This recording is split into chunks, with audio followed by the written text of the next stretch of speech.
are back. We're going to continue again with The Mouse and the Motorcycle by Beverly Cleary.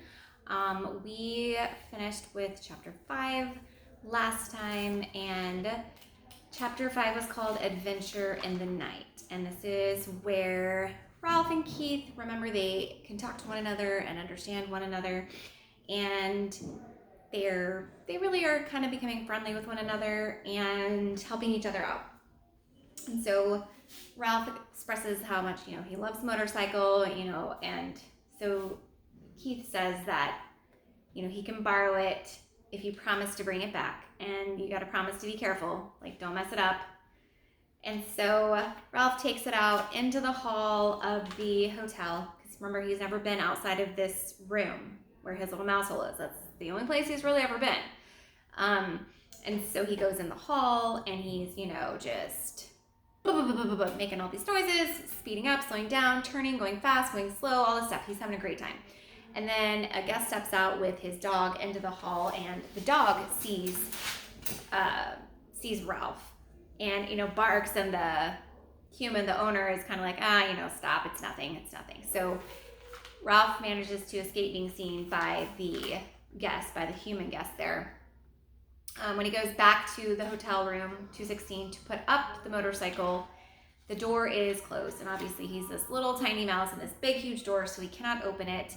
So he kind of sits there defeated while Matt, the bellboy, or the bellman, comes by and sees him sitting on the ground, and Ralph gets very nervous and very worried because this human is looking at this mouse, and he thinks that Matt is going to freak out and be worried about it. Well, turns out that Matt can also understand Ralph, so they have a conversation as well, and Matt helps him out by opening the door and letting him back into the room. Well, when he goes back into the room, he wasn't prepared and sees, or I should say, Mrs. Gridley sees Ralph and sees him on the motorcycle.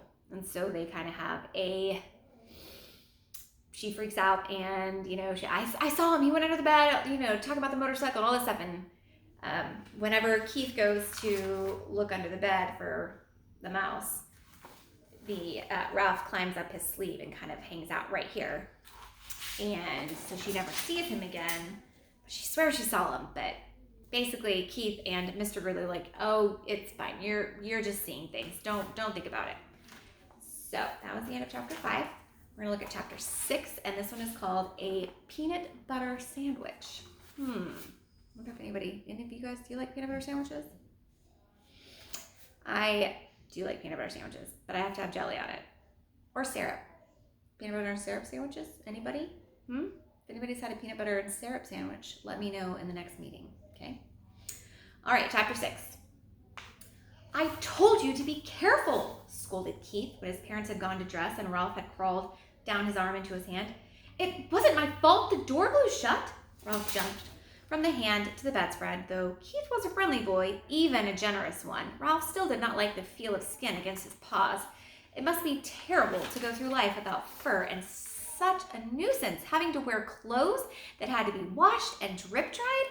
Ralph knew all about drip drying. Many were the drops of water from shirts and slips that he had dodged going in and out of his mouse hole. You didn't have to stay out so long, Keith pointed out as he began to dress. What's the use of having a motorcycle if you can't go tearing around, staying out late? Ralph asked reasonably. You don't have a motorcycle, said Keith. I just let you use mine. And you better be careful. I like that motorcycle, and I don't want anything to happen to it. I'll take care of it, promised Ralph, somewhat chastened. I don't want anything to happen to it either. It's going to be harder to get a chance to ride it now that my mother has seen you, said Keith. She's a terribly good housekeeper, and she's sure to complain to the management. Speaking of breakfast, you people are too tidy, complained Ralph. I'm not getting enough to eat around here. You don't leave very many crumbs. Well, I never thought of it, said Keith. What would you like to eat? Ralph was astounded. This was the first time in his life anyone had asked him what he would like to eat. It had always been a question of what he could get his paws on. You mean I have a choice? He asked, incredulous. Sure, said the boy. All I have to do is order, when you go down for breakfast and then bring you some. Ralph had to take time to think. After a diet of Zwieback and graham crackers provided by little children, bits of candy, and an occasional peanut or apple core left by medium-sized children, or a crust of toast and a dab of jam left by an adult who had ordered breakfast sent up from room service, the possibilities of choosing his own meal were almost too much. I know what I'd like, Ralph said at last, but I don't know what you call it. Once, some people who said they were almost out of money stayed in these rooms. They had 4 children, all of them hungry, and they couldn't afford to go to the dining room, so they got some bread and spread it with something brown out of a jar and put some more bread on top of it. They whispered all the time that they were eating because they didn't want the maid or the bellboy to know they were having a meal in their room. Afterwards, they all got down on their hands and knees and picked up every single crumb on the carpet so no one would guess that they had eaten in their rooms. It was a great disappointment. It smelled so good, like peanuts, but only better. The boy laughed. It was a peanut butter sandwich. Sure, I'll bring you a peanut butter sandwich, or part of one. I'll eat part of it myself. It'll be kind of a funny breakfast, but I won't mind that. Where will you leave it? Asked Ralph. Keith thought for a minute. Well, where do you live? He asked.